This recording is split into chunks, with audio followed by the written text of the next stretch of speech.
अस्सलामुअलैकुम। तो आज की वीडियो थोड़ी डिफरेंट होगी। आज की वीडियो में हम जो है वो कैपिटल रिकंस्ट्रक्शन की ट्रीटमेंट देखेंगे कि उसको किस तरह ट्रीट करते हैं हम अकाउंटिंग के अंदर। तो बेसिकली यहाँ पर हमें एक क्वेश्चन मिला होगा, उसमें हमारे पास एडजस्टमेंट होगी और हमसे डिमांड किया होगा कि यार रिकंस्ट्रक्शन अकाउंट बनाओ। तो ये जो बेसिकली लेजर अकाउंट में बनाया जाता है और उसके बाद हमें ये कहेंगे कि भाई आप बैलेंस शीट को एडजस्ट करो।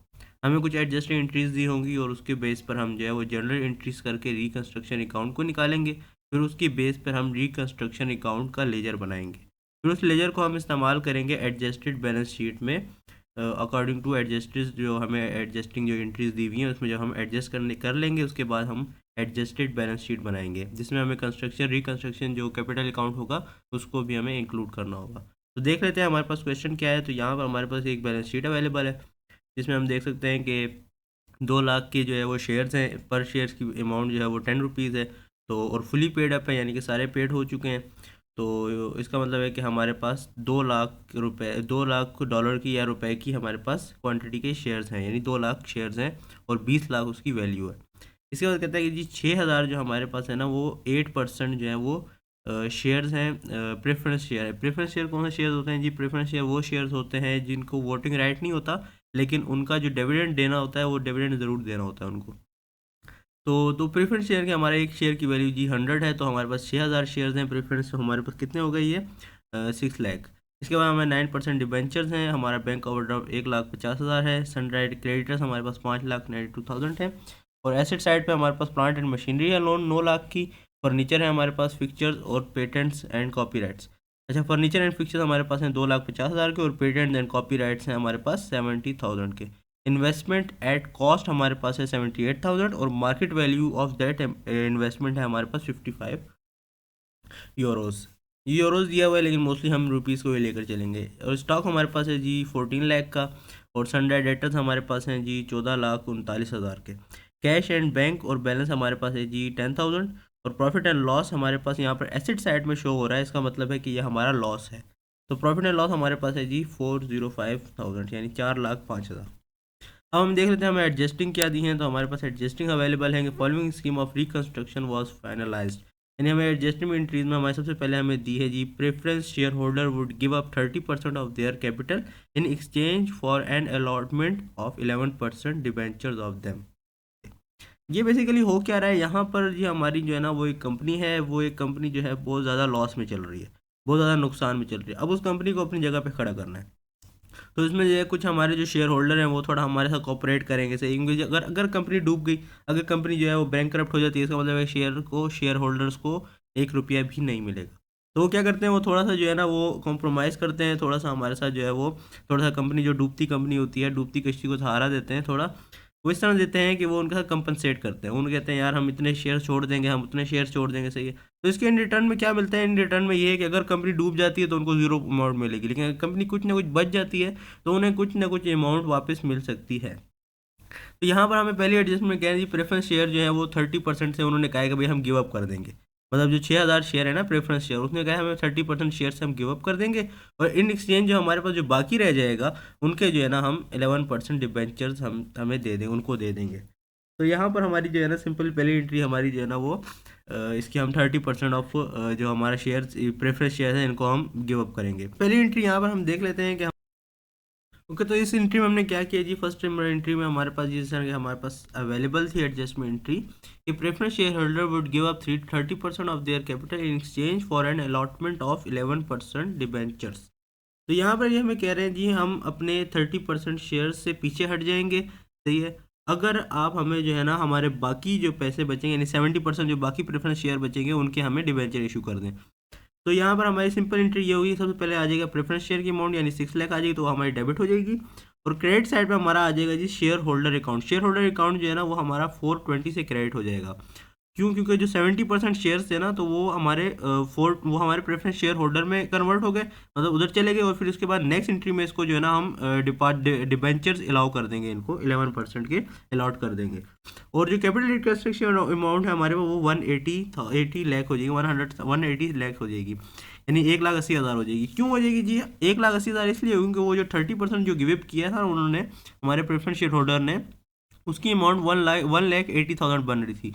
तो वो बेसिकली हमें जो कंपनसेट किया गया है प्रेफरेंस शेयर होल्डर्स की उनकी तरफ से, वो हमारा कैपिटल रिकंस्ट्रक्शन अकाउंट में चला जाएगा, जो बेसिकली हमारा कैपिटल ही होता है एक तरह का। तो ये एंट्री हम इस तरह करेंगे कि हमारे पास पहले शेयर होल्डर जो है हमारे पास डेबिट हो जाएंगे, प्रेफरेंस शेयर जो है हमारे पास डेबिट हो जाएंगे 6 लाख से, और शेयर होल्डर अकाउंट हमारे पास क्रेडिट हो जाएगा 420 से, और कैपिटल रिकंस्ट्रक्शन अमाउंट हमारे पास डेबिट क्रेडिट हो जाएगा 1,80,000 से। आगे चलते हैं, नेक्स्ट एंट्री देखते हैं क्या है हमारे पास। नेक्स्ट एंट्री में ये हमें कह रहे हैं जी डिबेंचर होल्डर हैविंग चार्ज। अच्छा, इससे पहले हम जो है ना इसकी एंट्री भी कर लेते हैं कि हम जो इसको इशू करेंगे, जो हम डिबेंचर इशू करेंगे, इनको अलॉट करेंगे, तो उसकी एंट्री भी होगी। उसकी एंट्री सिंपल किस तरह होगी कि भाई शेयर होल्डर अकाउंट हमारे पास क्रेडिट हो जाएगा, और डिबेंचर्स हमारे पास 11% के जो डिबेंचर होंगे वो इशू करेंगे हम, तो वो हमारे पास क्रेडिट हो जाएगा। तो इसकी एंट्री हम कर लेते हैं। तो नेक्स्ट एंट्री में हम क्या करेंगे, सिंपल प्रेफरेंस शेयर होल्डर को जो है हमारे पास हम डेबिट कर देंगे। और क्यों डेबिट करेंगे, इनको हम अलॉट कर रहे हैं डिबेंचर, सही है, तो 11% के डिबेंचर्स हमारे पास क्रेडिट हो जाएंगे सेम अमाउंट के साथ। तो नेक्स्ट एंट्री हम देख लेते हैं, इसमें हमारे पास क्या है। Debenture holders having charge on plant and machinery would accept plant and machinery is in full settlement of their dues. अब देखा जाए तो हमारे पास डिबेंचर्स जो हमारे पास डिबेंचर होल्डर्स हैं, हमारे पास जो डिबेंचर होल्डर हमारे पास अवेलेबल हैं, ये तो जो हमने नए इशू करे हैं वो तो नए हैं, लेकिन जो हमारे पास ऑलरेडी अवेलेबल हैं बैलेंस शीट के अंदर, वो हमारे पास 9% डिबेंचर्स हैं, जो कि जिनकी अमाउंट है 12 लाख।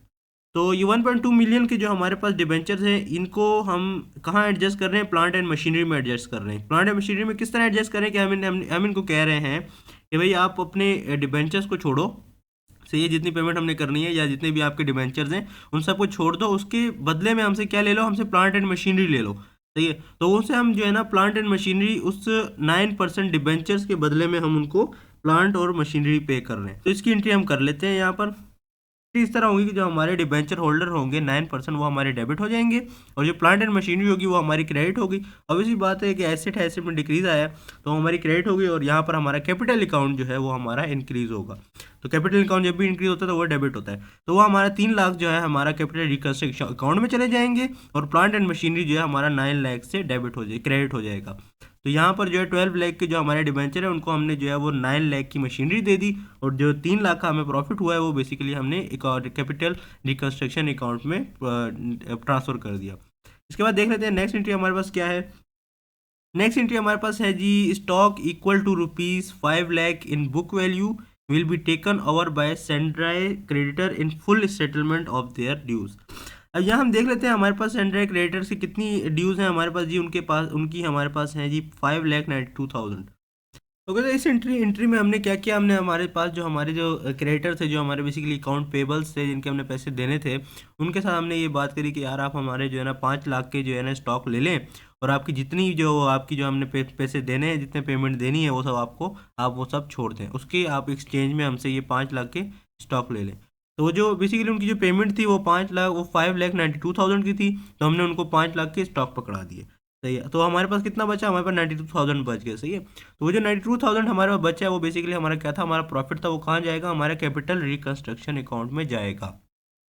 अब यहाँ पर जाहिर है हमारे अकाउंट पेबल जो होता है वो हमारी लाइबिलिटीज़ होती हैं, तो जब लाइबिलिटीज़ में डिक्रीज़ आता है तो यहाँ पर हमारे पास वो डेबिट होता है। अच्छा, ये जो मैं चार्ट बता रहा हूँ, ये जो मैं कि लाइबिलिटी में डिक्रीज़ आता है तो क्रेडिट होता है, ये सब मैं एक्सप्लेन कर चुका हूँ ऑलरेडी अपनी वीडियो में, जिसमें मैं जर्नल बनाना सिखाया था, जो हमारी आई थिंक सेकंड और थर्ड वीडियो थी, उसमें मैं ये चीज़ें एक्सप्लेन कर चुका हूँ कि कैपिटल और लाइबिलिटी और रेवेन्यू में जब भी इंक्रीज़ आता है तो ये हमारे पास क्रेडिट होता है, और जब भी डिक्रीज़ आता है ये हमारे पास डेबिट होता है। On the other hand asset और एक्सपेंस में जब भी इंक्रीज़ आता है तो वो डेबिट होता है, और डिक्रीज़ आता है तो वो क्रेडिट होता है। तो अब देख लो, स्टॉक हमारे पास एसेट है, इसमें डिक्रीज आया है तो ये हमारे पास क्रेडिट हो जाएगा, और कैपिटल हमारे पास कैपिटल जो अकाउंट होता है ये हमारे पास जब भी इंक्रीज होगा तो ये क्रेडिट होगा, तो ये इंक्रीज हुआ है 92,000 से, तो ये हमारे पास क्रेडिट हो गया। और सेंट्रल क्रेडिटर्स जो थे, यानी कि हमारी अकाउंट पेबल जो थी, यानी कि हमारे पास जो लाइबिलिटीज़ थी वो हमारी 5,92,000 की थी, उसमें भी डिक्रीज आया। तो जब भी लाइबिलिटी और कैपिटल और रेवेन्यू में डिक्रीज आता है तो वो हमारे पास डेबिट होता है, तो जब हमारे सेंट्रल क्रेडिटर यानी अकाउंट पेबल्स में डिक्रीज आया तो वहाँ पर डेबिट हो गए। तो देख लेते हैं नेक्स्ट एंट्री में हमें क्या कह रहे हैं जी। नेक्स्ट एंट्री में हमें कह रहे हैं investment value to be reduced at to market price. अब ये कह रहे हैं जो इन्वेस्टमेंट जो वैल्यू है वो डिक्रीज हो गई है मार्केट प्राइस से, तो इसकी एंट्री हम कर लेते हैं। ओके, तो यहाँ पर अगर हम देख लें तो हमारी कैपिटल की जो वैल्यू रिड्यूस हुई थी तो वो हमारी 13,000 से, तो हमारी जो कैपिटल रिडक्शन अकाउंट है वो हमारा जो है 13,000 से डेबिट हो जाएगा, और जो हमारी इन्वेस्टमेंट थी जो यानी कि हमारे बेसिकली इन्वेस्टमेंट रिड्यूस हुई थी, हमारी एट कॉस्ट जो थी वो 68,000 थी, और जो उसकी मार्केट वैल्यू थी वो 55,000 थी। तो ये रिड्यूस हुई थी, तो ये हमारे पास 13,000 का डिफरेंस था। तो हमारा यहाँ पर कैपिटल रिडक्शन अकाउंट जो है 13,000 से डेबिट हो गया, और इन्वेस्टमेंट अकाउंट हमारे पास यहाँ पर 13,000 से क्रेडिट हो गया।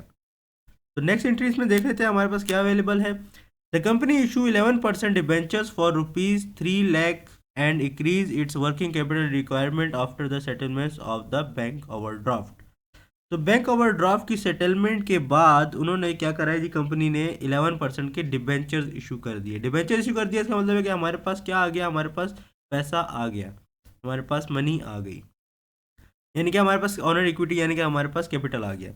तो 3 लाख का हमारे पास कैपिटल में इंक्रीज आया है, और यहाँ पर हमारा हमने बैंक ओवरड्राफ्ट की पेमेंट के बाद किया। बैंक ओवरड्राफ्ट हम देख लेते हैं हमारे बैलेंस शीट में कितना अवेलेबल है। बैंक ओवरड्राफ्ट जी हमारे पास अवेलेबल है बैलेंस शीट में 1,50,000। तो ये 1,50,000 की पेमेंट पहले हमने की है, तो उसके बाद हमने जो है हमने इशू किए हैं डिबेंचर्स, 11% के डिबेंचर्स इशू किए। तो पहले हम जो है बैंक ओवरड्राफ्ट की एंट्री करेंगे, फिर उसके बाद हम इसकी डिबेंचर्स की एंट्री करेंगे। तो पहले हम बैंक ओवरड्राफ्ट की एंट्री कर लेते हैं। बैंक ओवरड्राफ्ट की एंट्री सिंपल इस तरह होगी कि बैंक ओवरड्राफ्ट होता क्या है। बैंक ओवरड्राफ्ट ये होता है कि यार देखें, हमने जो है ना हमारा अकाउंट है, सही है, और हमने उनसे सेटलमेंट की हुई है बैंक वालों से, सही है। अब इसमें हमने क्या किया कि हमने कोई एक्स्ट्रा एक्स्ट्रा अमाउंट खर्च कर दी, तो वो बैंक क्या करेगा कि ऑन दैट पॉइंट वो हमें वो पेमेंट पे कर देगा। हमारे बैंक में वो पेमेंट नहीं होगी, और बैंक हमें वो पे कर देगा, या हमारी कोई भी ट्रांजैक्शन होगी तो वो हमारी ट्रांजैक्शन बैंक अपने बिहाफ पर, हमारे बिहाफ पर अपने पास से वो कर देगा। लेकिन बाद में हम जो है ना, हमने उसको पे करना होगा, बैंक को पे करना होगा, जिसमें बैंक जो है अपने इंटरेस्ट वगैरह जो है इंक्लूड करता रहेगा, जो उनकी अपनी पॉलिसीज़ होती हैं उसके अकॉर्डिंग। तो जो हमारी जो पेमेंट जो हम नहीं कर सके, जो हमारे पास लो बैलेंस की वजह से हम नहीं कर सके, जो बैंक ने हमारे बिहाफ पे करी, उस पेमेंट्स को बैंक ओवरड्राफ्ट कहा जाता है। तो यहाँ पर वो कह रहे हैं कि 1,50,000 के बैंक ओवरड्राफ्ट है, तो उसकी हमने पहले पेमेंट करनी है, फिर उसके बाद हमने जो है 11% के डिबेंचर्स इशू किए हैं, तो वो हम पहले पेमेंट कर देंगे। तो ऑब्वियसली बात है कि हम बैंक से ही पे करेंगे, तो बैंक हमारे पास जो है वो क्रेडिट हो जाएगा, और बैंक ओवरड्राफ्ट यानी हमारा वो अकाउंट पेबल था उसमें डिक्रीज आ गया, हमने पे कर दिया, तो हमारे जब लाइबिलिटी में डिक्रीज आता है तो वो हमारे पास डेबिट हो जाता है। तो इसकी एंट्री कर लेते हैं। अब देख लेते हैं, यहाँ पे हमें इन्होंने कहा था कि भाई 11% के डिबेंचर इशू करें, 3 लाख के 11% ऑफ डिबेंचर इशू करें हैं, सही है। लेकिन आफ्टर द बैंक ड्राफ्ट, तो बैंक ड्राफ्ट के बाद की, तो बैंक ड्राफ्ट की हमने एंट्री कर दी है, सेटलमेंट कर दिया उसका हमने। अब हम क्या कर रहे हैं कि जब कंपनी इशू कर रही है डिबेंचर्स, डिबेंचर्स हमारे लिए क्या होता है, हमारे कैपिटल होता है, कैपिटल में इंक्रीज आ रहा है, यानी कि हमारे पास क्या होगा, क्रेडिट होगा। तो डिबेंचर्स हमारे पास क्रेडिट हो जाएंगे, और डिबेंचर के थ्रू हमारे पास पैसा आया है। पैसा कहाँ आया है, पैसा हमारे बैंक अकाउंट में आया है। तो बैंक अकाउंट हमारा एसेट होता है, एसेट में इंक्रीज आया तो बैंक अकाउंट क्या हो जाएगा, डेबिट हो जाएगा। इसकी एंट्री कर लेते हैं हम। ओके, तो यहाँ पर हमने जो है वो डिबेंचर इशू किए थे 3 लाख के, सही है। तो डिबेंचर्स हमारा क्या होता है, कैपिटल होता है, उसमें इंक्रीज आया तो वो क्रेडिट हो गया, और पैसे हमारे बैंक में आए तो बैंक अकाउंट हमारा एसेट होता है, एसेट में इंक्रीज आया तो ये हमारे पास डेबिट हो गया। नेक्स्ट एंट्री हम देख लेते हैं हमें क्या कह रहे हैं। फिफ्थ नंबर हमारी हो गई, इसके बाद अच्छा सारी एंट्री हमारी हो गई। इसके बाद पास नेसेसरी जनरल एंट्रीज हमने पास कर दी। प्रिपेयर कैपिटल रिडक्शन अकाउंट, अब हम बना लेंगे जी कैपिटल रिडक्शन अकाउंट। किधर बनाएंगे जी, हम बनाएंगे जी लेजर अकाउंट में। तो लेजर यहाँ पे मैं प्रिपेयर कर लेता हूँ। अच्छा, इससे पहले हम देख लेते हैं कि हमारे पास जो बैलेंस शीट में यहाँ पर लॉस था, इस लॉस को भी हमने अरेंज करना है, और इस लॉस को हम क्या किस तरह अरेंज करेंगे, इसकी हम एंट्री कर लेते हैं। अब जब लॉस होता है तो लॉस हमेशा हमारे से किससे माइनस होता है, हमारे कैपिटल के अकाउंट से माइनस होता है। अगर प्रॉफिट होता है तो वो प्लस होता है, और लॉस होता है तो वो हमारे पास कैपिटल अकाउंट के अंदर से माइनस होता है। तो ये सिंपल हम क्या करेंगे कि इसको हम कैपिटल अकाउंट के अंदर से सब्सट्रैक्ट कर लेंगे, तो हमारा कैपिटल रिड्यूस हो जाएगा। तो हमारा जो कैपिटल रिड्यूस अकाउंट है वो यहाँ पर फिर से इस्तेमाल में आएगा। अच्छा, जो कैपिटल रिड्यूस अकाउंट है उसको हम यहाँ पर कैपिटल रिकंस्ट्रक्शन अकाउंट में भी हम डेबिट साइड पे मेंशन करेंगे। तो हम इसकी एंट्री कर लेते हैं। पहले हम जो लॉस की ट्रीटमेंट हम देख लेते हैं किस तरह होगी। ओके, तो यहाँ पर हम जो है कैपिटल रिडक्शन अकाउंट की एंट्री कुछ इस तरह से करेंगे कि हम पीछे देखेंगे कि यार हमारा टोटल हमें कितना कैपिटल हमें जो है हमारा जनरेट हुआ है। तो सबसे पहले हमें जो कैपिटल जनरेट हुआ था वो हमारा रिकंस्ट्रक्शन अकाउंट में यहाँ पर हुआ था 1,80,000 का। फिर उसके बाद हमारा जो है वो 3 लाख का यहाँ पर जनरेट हुआ था, और फिर उसके बाद हमारा जनरेट हुआ था यहाँ पर 92,000 का। इस सबको हम प्लस कर लेंगे तो हमारे पास वैल्यू आ जाएगी 5,72,000। तो जो हमारे पास 5,72,000 हमारे पास जो वैल्यू आएगी, ये बेसिकली क्या है, ये हमारा कैपिटल है जो हमारे पास अवेलेबल है, जिसमें से हमने कुछ जो है वो डिबेंचर्स इशू कर दिए थे, कुछ हमने जो है वो स्टॉक सेल कर दिया था, जैसे हमने क्रेडिटर जो अकाउंट पेबल से उनको स्टॉक दे दिया था, तो उसमें हमारे पास 92,000 आ गए। कुछ जो है वो हमने डिबेंचर होल्डर्स को जो है वो प्लांट एंड मशीनरी दे दी थी, तो उसमें हमारे पास जो है 3 लाख आ गए। फिर उसके बाद हमने जो प्रेफरेंस शेयर्स थे उनको जो है ना हमने उन्होंने गिव अप कर लिया था 30%, तो उससे हमें 1,80,000 आ गया। तो यहाँ पर हमारे पास जो कैपिटल की वैल्यू आ गई वो आ गई 5,72,000। सही है। अब यहाँ पर हमें नुकसान हुआ था यहाँ पर कैपिटल रिडक्शन से, जिसमें हमारी इन्वेस्टमेंट की जो कॉस्ट थी उसकी जो मार्केट प्राइस थी वो नीचे गिरी थी 13,000 से। तो ये 13,000 हम यहाँ से इसके अंदर से माइनस कर लेंगे, तो ये हमारे पास वैल्यू इसमें आ जाएगी हमारे पास 5,59,000। तो ये 5,59,000 जो हमारे पास वैल्यू आई है, बेसिकली ये हमारा टोटल हमारे पास अवेलेबल कैपिटल है। अब इसके अंदर से हम जो है हमारा जो लॉस हुआ था उस लॉस को हम माइनस करेंगे, और जो हमारा जो बाकी बचेगी वो वैल्यू हमारी चली जाएगी कैपिटल रिजर्व अकाउंट में। अब ये जो लॉस हुआ था और ये जो कैपिटल रिजर्व अकाउंट में गया है, ये चीज़ भी हम यहाँ पर लेजर अकाउंट में मेंशन करेंगे।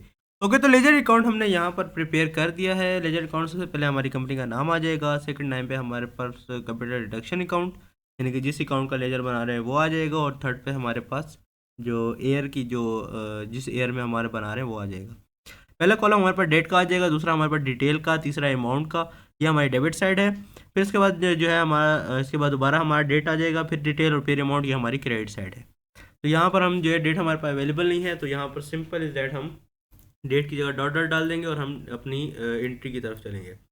तो हमारी पहली जो कैपिटल रिडक्शन की अकाउंट की एंट्री थी वो हमारी बाय कैपिटल हमारे पास पहली एंट्री थी, जिसमें हमारे 1,80,000 से हमारे पास कैपिटल रिडक्शन अकाउंट क्रेडिट हो रहा था। तो इसे हम क्या करेंगे, हम सिंपल इज दैट हम क्रेडिट साइड पे इसको लिख देंगे। अब क्रेडिट साइड पे हम क्या किस तरह से लिखेंगे, हम क्रेडिट साइड पे इसको इस तरह से लिखेंगे कि जिस अकाउंट की वजह से ये क्रेडिट हो रहा है उस अकाउंट को हम लिखेंगे। तो किस अकाउंट की वजह से क्रेडिट हो रहा था, ये हमारे पास क्रेडिट हो रहा था प्रेफरेंस शेयर्स अकाउंट की वजह से, तो सिंपल उसको हम मेंशन कर देंगे। इसके बाद हम दूसरा देख लेते हैं, दूसरा हमारे पास कहाँ पर हो रहा है जी, हमारे पास दूसरा इस जगह पे हो रहा है, तीसरी एंट्री में हमारे पास हो रहा है। कितने से हो रहा है जी, 3 लाख से हमारे पास हो रहा है। 3 लाख से किस वजह से ये 3 लाख से हो रहा है क्रेडिट हमारे पास, तो ये इस वजह से हो रहा है क्योंकि डिबेंचर हमारे जो है वो 9% हमने उनको प्लांट एंड मशीनरी दी थी, तो उसमें हमें प्रॉफिट हुआ था। तो डिबेंचर जो है हमारे डिबेंचर की वजह से हमें ये 3 लाख जो है प्रॉफिट हो रहा है, तो इसमें हम डिबेंचर यहाँ पर मेंशन कर देंगे। इसके बाद जी हमारा काम मेंशन हो रहा है कैपिटल रिडक्शन अकाउंट के बाद हमारा फोर्थ एंट्री में हो रहा है। फोर्थ एंट्री में अकाउंट जो क्रेडिटर्स को हमने जो 5 लाख का जो स्टॉक सेल किया था, स्टॉक दिया था उनको एक्सचेंज में, तो वहाँ पर हमारा 92,000 का हमें जो है प्रॉफिट हुआ था, जो कि हमारा कैपिटल रिडक्शन अकाउंट हमारा क्रेडिट हुआ था। किसकी वजह से हुआ था, वो बेसिकली हमारे अकाउंट पेबल्स की वजह से हुआ था, यानी हमारे सनराइज कैपिटल क्रेडिटर्स की वजह से हुआ था। तो सिंपल हम सनराइज क्रेडिटर्स यहाँ पर डिटेल में मेंशन कर देंगे, क्योंकि जो हमारा जो कैपिटल रिडक्शन अकाउंट है वो यहाँ पर क्रेडिट भी हो रहा है, किन की वजह से, लॉस की वजह से हो रहा है और रिजर्व की वजह से हो रहा है। ओके, तो यहाँ पर हमने कैपिटल रिकंस्ट्रक्शन अकाउंट का लेजर भी हमने फुली प्रिपेयर कर लिया है। तो यहाँ पर हमारे पास बैलेंस इसका ज़ीरो आ रहा है। किस तरह से ज़ीरो आ रहा है, क्योंकि हमने जो बची हुई वैल्यू हमारे पास थी वो हमने कैपिटल रिजर्व अकाउंट में ट्रांसफ़र कर दी। तो हमारे पास क्या आ गया जी, हमारा बैलेंस इसका सिंपल ज़ीरो आ गया। अब हमसे क्या मांग रहे हैं जी, अब हम क्वेश्चन में देख लेते हैं कि capital reduction account and balance sheet of the company after internal reconstruction. अब ये हमने इंटरनल रिकंस्ट्रक्शन हमने कर ली है, ये सारी हमने रिकंस्ट्रक्शन इसकी कर ली। अब ये हमसे कहते हैं कि जी हमें बना के दो इसका एक अदद बैलेंस शीट, इसकी बैलेंस शीट भी बनाओ। जो बैलेंस शीट हमारी क्या बनेगी जी, हमारी रिकंस्ट्रक्शन अकाउंट की इंटरनल, यानी कि जो हमारी जो सारी ट्रीटमेंट हुई है, इसके बाद जो हमारी बैलेंस शीट बनेगी वो एडजस्टेड बैलेंस शीट होगी। तो हम इसका बैलेंस शीट का फॉर्मेट बना लेते हैं। ओके, तो यहाँ पर हमने बैलेंस शीट भी प्रिपेयर कर ली। बैलेंस शीट का हम फॉर्मेट देख लेते हैं। सबसे पहले कंपनी का नाम आ जाएगा, कंपनी XYZ, इसके बाद हमारा बैलेंस शीट मेंशन हो जाएगा, इसके बाद हमारी डेट मेंशन होगी। पहला कॉलम हमारे पास डिटेल होगा, जिसमें सबसे पहले हम मेंशन करेंगे एसेट्स को। एसेट में हमारे पास करंट एसेट आते हैं, फिर हमारे फिक्स एसेट आएंगे, फिर इसके बाद दूसरा कॉलम अमाउंट का होता है, तीसरा कॉलम फिर डिटेल का होता है, फिर दोबारा चौथा कॉलम हमारा अमाउंट का होता है। तीसरे कॉलम में जो डिटेल होती है, इसमें सबसे पहले हमारे पास लायबिलिटीज़ आ जाती हैं। इसमें शॉर्ट टर्म लायबिलिटीज आती हैं, लॉन्ग टर्म लायबिलिटीज़ आती हैं। इसके बाद हमारे पास कैपिटल आ जाता है, जिसमें ऑनर इक्विटीज़ कैपिटल, जिसमें हम जो है कैपिटल्स की चीज़ें मेंशन करते हैं। अब हम देख लेते हैं कि जी हमारे पास एसेट्स कौन से आएंगे। तो यहाँ पर हम जो है बैलेंस शीट को भी अपने माइंड में रखेंगे, पुरानी बैलेंस शीट को भी, और नई जो हमने कंस्ट्रक्शन करी है उस चीज़ को भी माइंड में रखेंगे।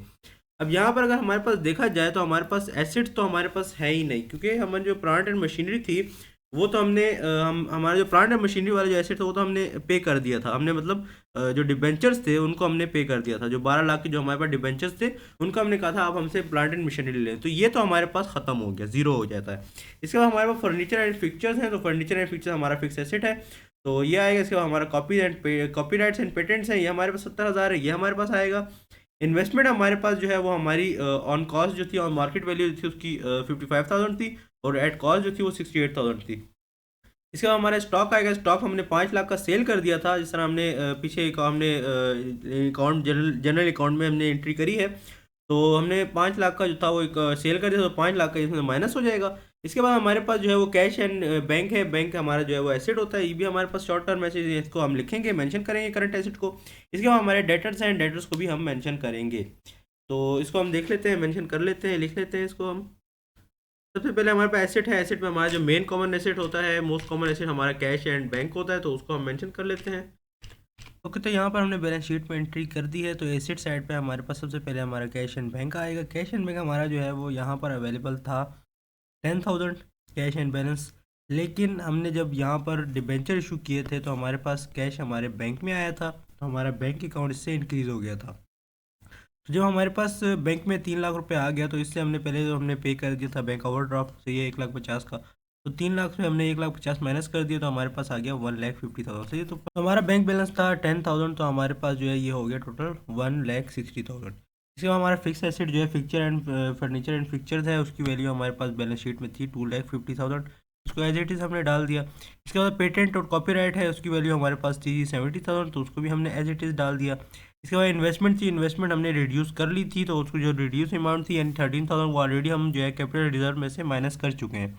तो यहाँ पर हम क्या लिखेंगे, हम जो हमारी एक्चुअल कॉस्ट है यानी कि हमारी जो मार्केट वैल्यू है वो 55,000 है, तो यहाँ पर इन्वेस्टमेंट की वैल्यू आएगी 55,000। इसके बाद है हमारे पास ये स्टॉक हमारे पास ये टोटल वैल्यू थी 14 लाख। इसमें हमने जो है वो 5 लाख स्टॉक जो है वो हमने डिबेंचर्स को दे दिए थे। 5 लाख स्टॉक जो है वो हमने अलॉट कर दिए थे, स्टॉक हमने सनराइज क्रेडिटर्स को। सनराइज क्रेडिटर्स को हमने जो है स्टॉक जो है अलॉट कर दिए थे 5 लाख के। तो हमारे पास जो अब स्टॉक अवेलेबल है वो 9 लाख के थे। फिर पहले 14,000 से थे, 5 लाख हमने अलॉट कर दिए, 5 लाख हमारे पास से चले गए। इस स्टॉक अब हमारे पास जो अवेलेबल है वो है 9 लाख। इसके बाद जो हमारे डेटर्स हैं वो हमारे 14,39,000 एज इट इज़ आ जाएगा। इसके बाद जो हमारा लेफ्ट हैंड साइड को देख लेते हैं, तो हमारे पास पहले लाइबिलिटी है, लाइबिलिटी हमारे पास है नहीं। हम देख लेते हैं हमारे पास जो शेयर्स थे, जो हमारे पास अवेलेबल शेयर्स थे 2 लाख, उसकी जिसकी 10 रुपीज़ पर ईच वैल्यू थी, तो वो हमारे पास 20 लाख, तो 20 लाख के हमारे पास शेयर्स आ गए। उसके बाद हमारे पास डिबेंचर्स हैं, डिबेंचर 7,20,000 के डिबेंचर इस तरह से हमारे हमने जो है वो 3 लाख के डिबेंचर इशू किए थे, और हमने जो है वो अपने जो प्रेफरेंस शेयर होल्डर थे उनके 4,20,000 के डिबेंचर्स को हमने उनको डिबेंचर बना दिया था। तो वो हमारा इक्वल हो जाएगा, तो 3 लाख प्लस 4,20,000, तो ये हमारे पास टोटल डिबेंचर हमारे पास जो वैल्यू आ गई वो आ गई 7,20,000। इसके बाद जो हमारा कैपिटल रिजर्व था वो था वो हमारे पास 1,54,000, तो हमारे पास टोटल आता है 28,74,000। तो हमारी लेफ्ट हैंड साइड और राइट हैंड साइड हमारी इक्वल है, इसका मतलब है कि हमारा क्वेश्चन बिल्कुल सही है। ये हम इस तरह से जो है हम रिकंस्ट्रक्शन करते हैं, रिकंस्ट्रक्शन क्वेश्चन को हम इस तरह से ट्रीट करते हैं कि हमें सिंपली जो है हमारे पास एडजस्टमेंट अवेलेबल होती है, उस एडजस्टमेंट को देखकर हमने जनरल एंट्री करनी होती है, और जनरल एंट्री के बाद हमने जो है उसका लेजर अकाउंट बनाना होता है, और लेजर के बाद हमने उसका एडजस्टिंग बैलेंस शीट बनानी होती है। तो आज के लिए इतना काफ़ी है। इंशाल्लाह आई होप आपको समझ आ गई होंगी चीज़ें। अगर फिर भी कोई कन्फ्यूजन है तो आप कमेंट सेक्शन में भी पूछ सकते हैं, और ईमेल मेरा मेंशन है डिस्क्रिप्शन में, आप उसमें भी मुझे इजीली डायरेक्ट कांटेक्ट कर सकते हैं। इंशाल्लाह मिलते हैं नेक्स्ट वीडियो में। अल्लाह हाफिज़।